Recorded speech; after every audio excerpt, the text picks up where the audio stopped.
ये care taker government का prime minister जो है ये इस्टेब्लिशमेंट का आदमी है और इस्टेब्लिशमेंट इस वक्त जरदारी साहब के साथ कुछ थोड़ी बहुत मुकमुका भी कर रही है। वो नहीं चाहते कि नून लीग जो है वो 100% 120 सीटें ले जाए। और फिर कहीं और भी शक की निगाह से देखा जा रहा है, माजी में जो इत्तेहादी थे एक दूसरे के, पाकिस्तान पीपल्स पार्टी और नून लीग। पीपल्स पार्टी ने अक्सर मौके पे नून लीग का साथ दिया और नून लीग ने अक्सर पीपल्स पार्टी को सेफ किया, लेकिन अभी राना सनाउल्लाह साहब ये सूंघ रहे हैं, क्या है?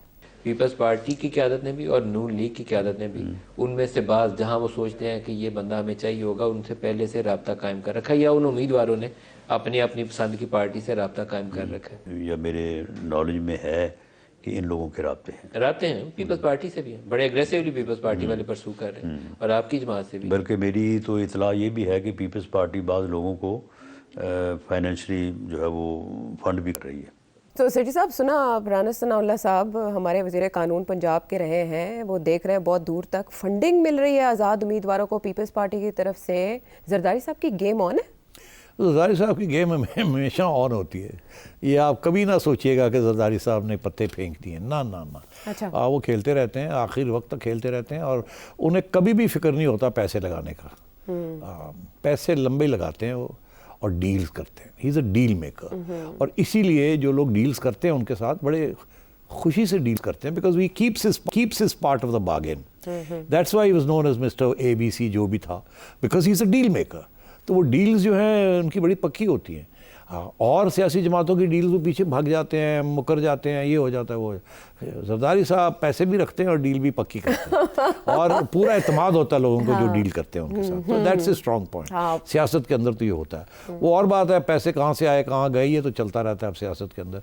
तो मेरा ख्याल है जरदारी साहब ने ये फैसला किया था कि इस दफ़ा पैसे लगाने हैं और पंजाब में लगाने हैं। सिंध में उन्हें इतने पैसे लगाने की ज़रूरत नहीं होती, क्योंकि जब उनकी हुकूमत आती है तो हुकूमत की तरफ से पैसे लगते रहते हैं। हाँ। मुख्तलिफ तरीकों रिकवरी भी हो जाती है, वो अपने लोगों को हाँ। बहुत कुछ फैसिलिटीज़ मिल जाती हैं, घर के दाने हैं, वो सब कुछ होता रहता है। तो वो तो सबके पेट भरे हुए होते हैं, रजे हुए होते हैं। पंजाब के अंदर क्योंकि उनके पास फंड्स नहीं होते तो फिर अपनी जेब से देने पड़ते हैं। तो जरदारी साहब ने इस दफ़ा फैसला किया। मैंने जिस किस्म के एडवर्टिजमेंट्स अब आजकल चल रहे हैं पीपल्स पार्टी जो पैसे खर्च कर रहे हैं, मैंने ऐसे नहीं देखे पहले। और वो पंजाब में, सिंध में उनको ज़रूरत नहीं है, उनकी एश्योर्ड सीट्स हैं। तो पंजाब में बिलावल के ऊपर और बिलावल की कैंपेन के ऊपर पीपल्स पार्टी पैसे खर्च कर रही है। अच्छा। और अब ये पहले ये था पीपल्स पार्टी का ये मौक़िफ़ था कि हम नून लीग से लोग तोड़े, क्योंकि वो नून लीग के खिलाफ काफ़ी PDM के अंदर उनका मेजर रोल था। पीपल्स पार्टी तो छुप के बैठी हुई थी, गाली पड़ रही थी नून लीग को, हालांकि वो हिस्सा थे उनका, मगर वो फॉरेन पॉलिसी और इधर उधर लगे हुए थे, चुप करके पीछे से अपने काम करवा रहे थे। और मगर जो गाली पड़ रही थी वो नून लीग को पड़ रही थी, शहबाज शरीफ साहब को पड़ रही थी, इसाक डार साहब को पड़ रही थी, बिकॉज ऑफ इकोनॉमिक इश्यूज। वो नेशनल इंटरेस्ट में ये कर रहे थे मगर गाली पड़ रही थी। Very smart. अच्छा, तो अब बात ये है कि जरदारी साहब ने अब फैसला किया है कि ये नून लीग से लोग, शायद उनका ये ख्याल था कि नून लीग से लोग बड़े बेजार हैं, तंग हैं, तो इनको खींचने की कोशिश की जाए। मगर उन्होंने देखा कि ये जो इमरान खान साहब के ख़िलाफ़ जो एक पूरा एक महाज बना हुआ है, उसमें जो फ़ायदा हो रहा है वो नून लीग को हो रहा है। और ये भी जो एक तासुर है कि इस्टेब्लिशमेंट नून लीग के साथ खड़ी है, तो शायद वो इतने कामयाब ना हो नून लीग का वोट तोड़ने में। अच्छा। डोंट फॉरगेट, नून लीग का वोट जो है वो 30 साल में बना है, वो ग्राउंड तक पहुँचा हुआ है, रूट्स हैं उसके, पूरी पार्टी है, ये है वो है। और फिर पंजाब में उन्होंने भी तो पूरा खिलाया पिलाया हुआ है ना, तो वो तो होता है। अच्छा, अब ये है कि उन्होंने कहा कि फिर रह क्या गया, इमरान खान PTI। अब क्योंकि वहाँ आज़ाद लोग हैं तो ज़्यादा चांसेस हैं कि उनको तोड़ा जाए, क्योंकि वो जो लोग नून लीग के ऊपर इलेक्ट होंगे वो तो फिर फ्लो क्रॉसिंग नहीं कर सकेंगे।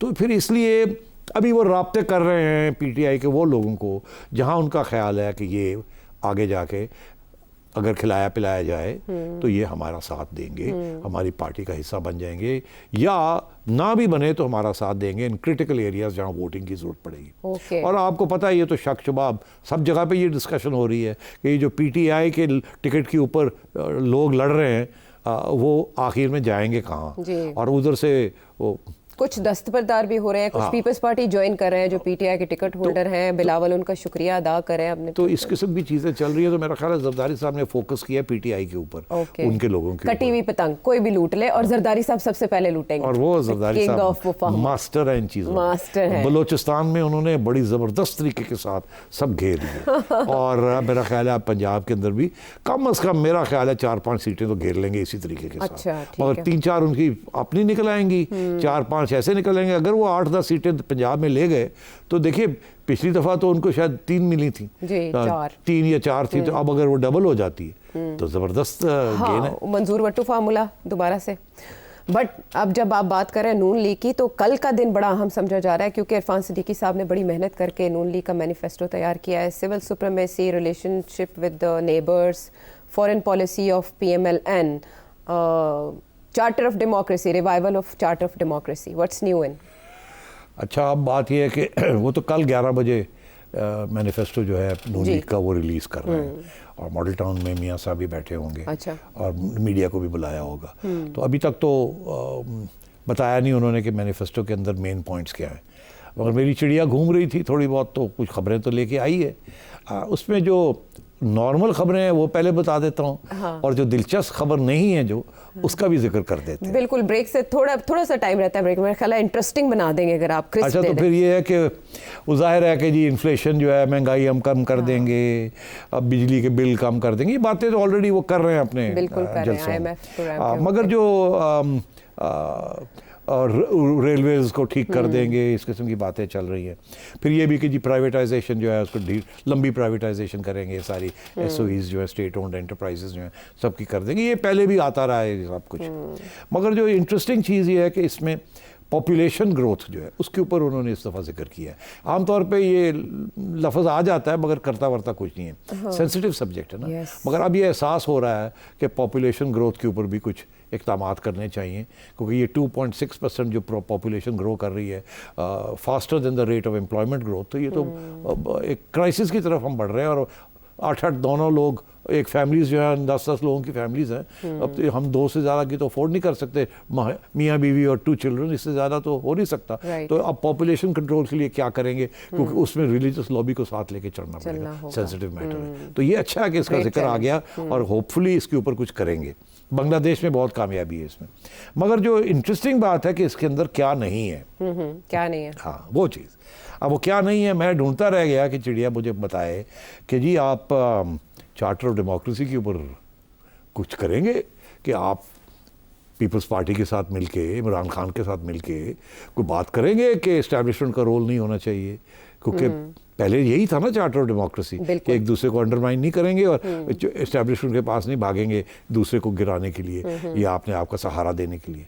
तो उसका कोई चार्टर ऑफ डेमोक्रेसी का मेरा ख्याल है कोई जिक्र नहीं आ रहा। अच्छा, तो ये कंफर्म हो गया कि अब हाइब्रिड प्लस प्लस कंफर्म हो गई, क्योंकि हाइब्रिड प्लस प्लस का तो मतलब ही है कि इस्टेब्लिशमेंट का बहुत बड़ा रोल है, कुछ ओपन होगा, कुछ बिहाइंड द सीन्स होगा, जिसको तस्लीम किया जा रहा है, मेरा ये ख्याल है। दूसरी चीज़ ये है कि क्लाइमेट चार्टर ऑफ डेमोक्रेसी की जगह पे वो चार्टर ऑफ इकोनॉमी कर रहे हैं। अच्छा, अब चार्टर ऑफ इकोनॉमी तो बहुत ज़रूरी है कि अब जो आगे 5 साल जो भी हुकूमत आएगी उसको सपोर्ट मिलनी चाहिए फ्रॉम द ऑपोजिशन, बिकॉज ये नेशनल इंटरेस्ट पे जो भी वो इकदाम करेंगे वो होगा, तो वो तो अच्छी बात है अगर हो जाए। मगर मुश्किल है, बिकॉज इसके अंदर कुछ ऐसी चीज़ें भी आ जाती हैं जो कि दूसरी पार्टी की समझती है कि ये नहीं करना चाहिए। गवर्नमेंट जो सिटिंग गवर्नमेंट है या सिटिंग पार्टी है उसका ज़्यादा फ़ायदा है। तो अगर हो जाए तो बड़ा अच्छा है चार्टर ऑफ इकोनॉमी, क्योंकि मैं समझता हूँ इस्टेब्लिशमेंट ये चाहती है एक चार्टर ऑफ इकोनॉमी हो, IMF भी ये चाहती है चार्टर ऑफ इकोनॉमी हो, मोटी मोटी चीज़ें इत्तेफाक हो, अपोजिशन आपको डिरेल ना करे। ओके, SIFC के भी मैंने सुना है कुछ प्लान्स होंगे, वो तो जाहिर है उन्होंने बना दिया ना, तो FIFC जो है वो चलेगी, बिल्कुल किसी न किसी तरीके के साथ चलेगी। मगर आए आखिरी बात, फॉरेन पॉलिसी। मियाँ साहब अपने कहते रह गए हैं कि जी अमन होना चाहिए रीजन के अंदर, नॉर्मलाइजेशन होनी चाहिए इंडिया के साथ एंड सो ऑन। मेरा ख्याल है इसके ऊपर भी अब थोड़ी सी बैक ट्रैकिंग मुझे नज़र आ रही है, क्योंकि उन्होंने ज़रूर ये कहेंगे मैनिफेस्टो के अंदर कि हमें नॉर्मलाइजेशन करनी चाहिए, मगर साथ साथ वो एक कंडीशन लगा देंगे कि कश्मीर का जो हुआ है इंडिया के अंदर, वो जब तक वो 370 रिस्टोर नहीं होता, रिवर्सल नहीं होती, उस वक्त तक मुश्किल है, नॉर्मलाइजेशन हम नहीं कर पाएंगे। तो मैं ये समझता हूँ ये बहुत अहम डेवलपमेंट है। एक चार्टर ऑफ डेमोक्रेसी नहीं है, दूसरा ये है कि जो फॉरेन पॉलिसी के अंदर अभी भी इंडिया के साथ वो एक कंडीशन जो है वो लगा दी गई है कि ये इसके बगैर अगर वो रिवर्स नहीं करते तो फिर कैसे normal. Nothing out of the box. तो ये मुझे लग रहा है कि इसके ऊपर भी वो जो हाफिज साहब ने बात की थी ना कि मफामत, बिल्कुल रिफ्लेक्ट होगी इसके अंदर कल, यानी कि रिफ्लेक्ट होगा जो इस वक्त रियासत नज़र है कल के इस मैनिफेस्टो में, और आगे ज़ाहिर है पॉलिटिकल पार्टीज इसी तरह रह पाएंगे। सेठी साहब, बांग्लादेश में इलेक्शंस हुए, यूएस ने उस पर कंसर्न्स को शो किए, अब पाकिस्तान में इलेक्शंस हैं तो जो कंसर्न्स आ रहे हैं वो freedom of speech, freedom of expressions के बारे में है स्टेट डिपार्टमेंट के। Are they meaningful? Do they have any impact on Pakistan? इसमें दो बातें कहूँगा। एक तो ये कि उन्होंने इलेक्शंस के ऊपर, फेयरनेस ऑफ इलेक्शंस के ऊपर परहेज़ किया है, कमेंट नहीं किया। हालांकि सारी दुनिया में ये कमेंट चल रहा है और हाँ यहाँ भी चल रहा है, और इंडिपेंडेंट लोग भी ये कह रहे हैं कि ये कोई ख़ास फेयर इलेक्शंस नहीं है। सो ये तो इसमें ऊपर तो कोई बहस नहीं हो सकती। मगर और बाय द वे 18 के भी नहीं थे। सो ये बिल्कुल वही खाते हैं जो 2018 में था और 2024 में। मगर अमेरिकन ने इसके ऊपर कमेंट नहीं करना चाहा। अच्छा। वो क्लियर है इसलिए नहीं करना चाहा कि वो तो इमरान खान साहब को पसंद ही नहीं करते थे। वो तो अब क्लियर होगी ना कि वो साइफर वाइफर तो अलग बात है, वो तो नहीं, ऐसी कोई बात नहीं थी, को निकालना चाहते थे मगर पसंद तो नहीं करते थे। खान साहब ने भी तो जाके पाँव के ऊपर, बहुत से लोगों के पाँव के ऊपर खड़े हुए एंड वो रूस चले गए थे, याद है एंड सो। तो इसीलिए they are not commenting on कि फेयर होंगे इलेक्शन के नहीं। मगर मीडिया को तो हमेशा वो सपोर्ट करते हैं, ह्यूमन राइट्स और fairness of media, speech, freedom of speech वगैरह। तो वो उन्होंने उसके ऊपर बात की है, मगर उन्होंने इलेक्शन फेयरनेस के ऊपर नहीं की। अलबत्ता बांग्लादेश के अंदर उन्होंने इलेक्शन फेयरनेस के ऊपर भी बात की। तो ये आप समझे रियल पॉलिटिक है। ये कोई इसमें असूली बात नहीं है। जहाँ उनको सूट करता है एक चीज़ बात करते हैं, जहाँ नहीं सूट करता वो दूसरी बात करते हैं। We should not be surprised. अच्छा, ये कुछ ऐसे भी स्पेकुलेट हो रहा है कि जैसे सोशल मीडिया पे क्रैकडाउन भी हुआ, टिकटॉक, पाकिस्तान में इंटरनेट डाउन हुआ, बेशक पीटीआई उस पर जो भी तावीलें दे उसको इससे कनेक्ट किया जा रहा है कि शायद इस वजह से स्टेट डिपार्टमेंट की तरफ से ऐसा बयान आया। सोशल मीडिया का जो इस्तेमाल जिस तरह से पाकिस्तान तहरीक इंसाफ ने किया, नून लीग और पीपल्स पार्टी उसको असेस नहीं कर सकी, वाई, और कितना फ़ायदा होगा। बल्ला मैदान से बाहर है, बानी जेल में है, तो सोशल मीडिया कितना इन्फ्लुएंस करेगा इस कैंपेन को?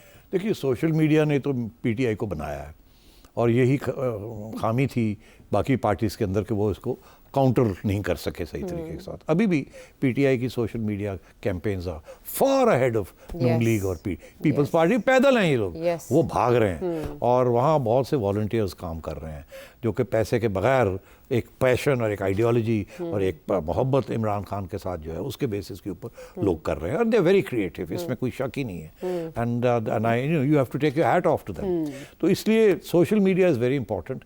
अब कितना रोल ये प्ले करेगा, मैं समझता हूँ in the absence of any other support, हर जगह पे वो रास्ते उनके लिए बंद किए जा रहे हैं, तो social media will be very important. मगर इसीलिए मैं समझता हूँ कि ये जो केयर टेकर गवर्नमेंट है, पता नहीं क्या होगा, मौसम ख़राब हो जाएगा, इंटरनेट चलेगा नहीं चलेगा, क्या होगा क्या नहीं होगा, उसकी कुछ मेरा ख्याल है तैयारी भी हो चुकी थी। कुछ ड्राई रन्स भी हुए हैं कि इंटरनेट नहीं चला, जिस दिन खान साहब का इंटरनेट के ऊपर जलसे हो रहे थे, वर्चुअल जलसे। तो मैं समझता हूँ कि ये चीज़ें होंगी और कोशिश की जाएगी कि इंटरनेट पीटीआई के लिए इतना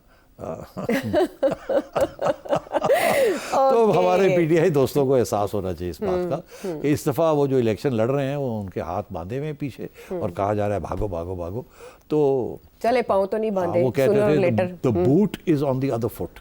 यही नून लीग के साथ हुआ था 2018 में और अब इनके साथ हो रहा है। हाँ, चले इसके बाद सिलसिला थम जाए, यही दुआ करेंगे। सेठी से सवाल, एक सवाल आया बड़ा इंपॉर्टेंट, सुनाए जी। अहमद खान कोयटा बलूचिस्तान से अर्ज कर रहा था, अभी अभी आपका पहला प्रोग्राम देखा, बहुत अच्छा प्रोग्राम था।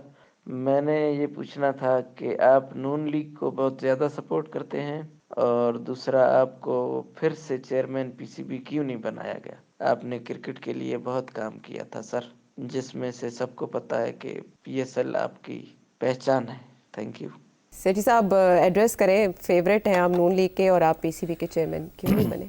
अच्छा यार, बात यह है कि मेरी कोशिश तो ये रही है कि मैं किसी का फेवरेट ना हूँ, मगर अपनी भी जो एक पॉइंट ऑफ व्यू होता है ना, और मैं ये ज़रूर समझता हूँ कि ये जो मियाँ नवाज शरीफ हैं, ये 2013 से 2018 इन्होंने जो जिस किस्म की गवर्नमेंट चलाने की कोशिश की वॉज वेरी डिफरेंट फ्राम जो प्रीवियस थी। मैं इनका बहुत बड़ा क्रिटिक था, मगर रिसेंट टाइम्स में I feel that he is done a great job. And वो कहते हैं कि tiger never changes it's spots, तो ये टाइगर ने भी अपने स्पॉट्स काफ़ी चेंज किए हैं।